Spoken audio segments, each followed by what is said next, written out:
Yeah.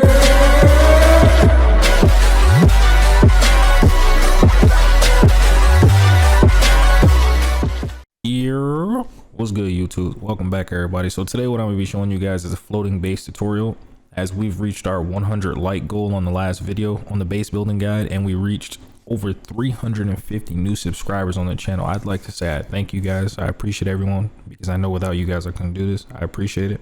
Thank you guys for the outstanding support, and going forward I'm going to be dropping more bangers, so make sure that you check that notification bell and subscribe to the channel.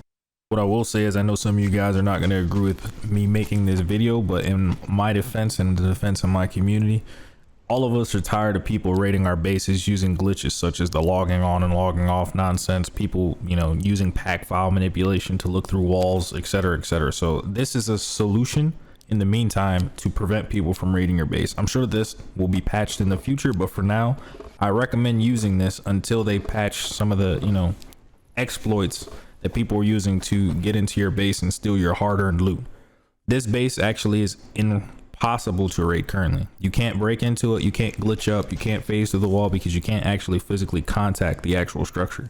So none of the known glitches will actually work in regards to raiding this base. I've had a lot of different people who have gone from server to server trolling and try to raid bases. I've asked them to come in and attempt to raid my base, and none of them have been successful so far.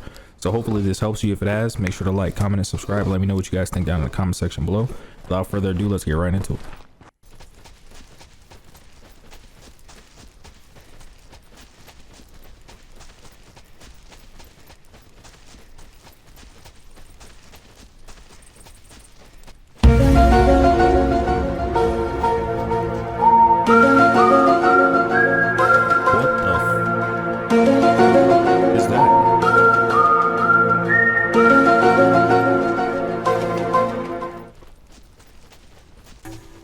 Alright, so what I'm going to do now is pretty much talk you through how and why I placed things where I did. I'm going to help try to clarify any misunderstandings on, you know, why things are placed where they are and how I set things up. So as you can see, the base is floating. None of the corners or legs are touching the ground. It's permanently suspended in the air, and that's pretty much what you're looking for.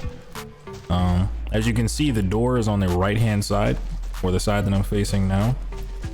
There's no staircases up, and that's intentional. I did that because the only way to make sure that no one can raid your base currently, because people are using glitches to get in, is to build your base 4 floors up.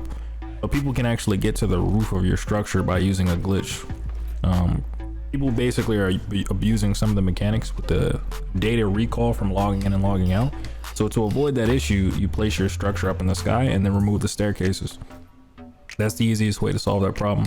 As you can see, like I said, I just remove the staircases and place them back as I please when I want to go in and out of the structure. You climb up, go up to the top. You can even take out the bottom staircase when you go in. You don't really need it to get down. This prevents people from door camping or climbing up. Say someone kills you through the window, they can't actually get up to get your loot or get on top of the actual base structure. I have all my boxes in the center of the building in case someone finds some miraculous way to get up to the window, which they shouldn't be able to. They still won't be able to use any exploit that I know of currently to get to the boxes in the middle of the building. Some people think that putting your boxes on the 4th floor works. That does not, because someone can glitch onto the roof of your building using the same method they used to get in. It'll put them on the roof, and then they can use a pack file manipulation glitch or hack, I don't know which one it is, and they can get into your building. I mean, I've seen people do it. I don't know if they're hacking or if they're just, you know, using a non-encoded file from the game and just manipulating it. But either way, they can get through your walls and loot your boxes if they're not, you know, very high up and in the center of the building, kind of like a distance from the walls. By what I've seen, I'm pretty sure they can still loot your box if they're standing dead center on the roof and they just look through the ceiling tile or the deck tile and just interact with the boxes.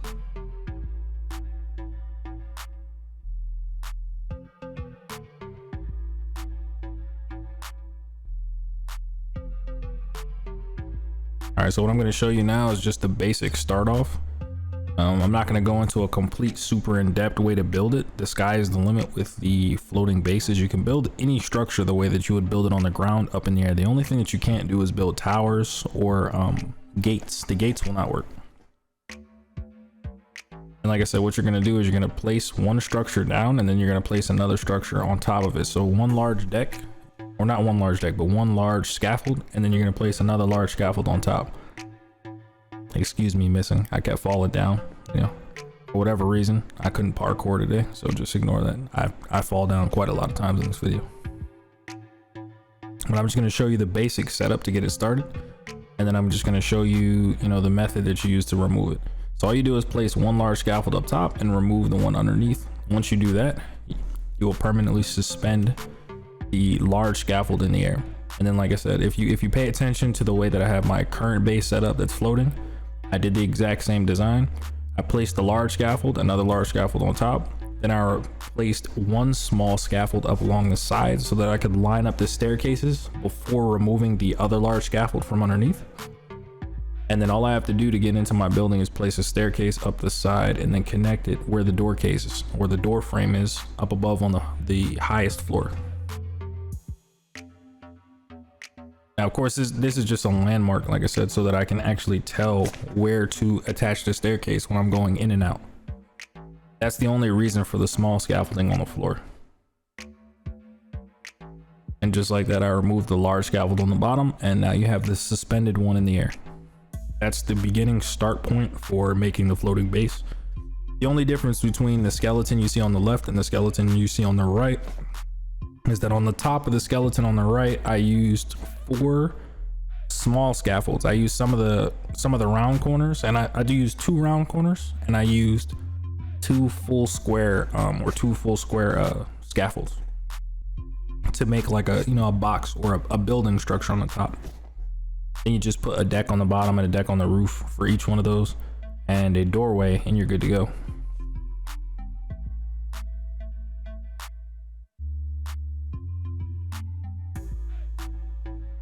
All right, so what I'm going to be doing here is replicating the same thing with the small scaffoldings. As some of you guys, of course, are not going to want to make a full-size base in there, I'm just going to show you how you can make it 1 by 1 that floats and is large enough to store all of your storage supplies. You can literally do the exact same thing. It's just going to be the same thing. However many large scaffoldings it takes for you to get to the highest point or the barrier at the top of the claim area that you have.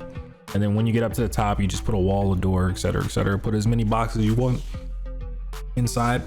You probably will have to do what I did inside my base and put 3 large boxes pretty much halfway inside of each other, and then the small boxes around the sides of the box. And that should allow you to stack everything inside of there. You don't really have to do anything complicated. It's the same thing. You just put down a scaffold,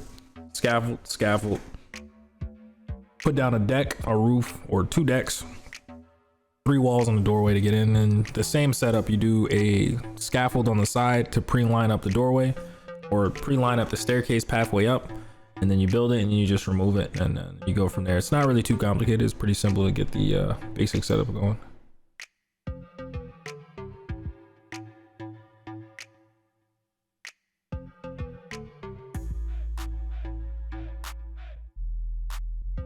Something I wanted to make mention of before I continue on is once you remove the lower scaffold, the large or small scaffold, doesn't matter which one, once you remove it from underneath the 2nd floor or the 3rd floor, you can't re-snap it back in place. So in order to fix this, you have to actually restart. So you have to go climb all the way up and pull down the top one in each layer underneath, and then start from the ground floor up.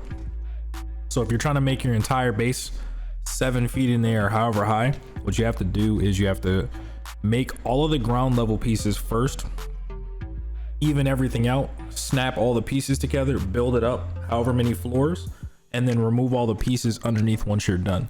But remember, again, once you remove the pieces from the bottom floor of the building or the bottom floor of the structure, you cannot re-snap those pieces back on.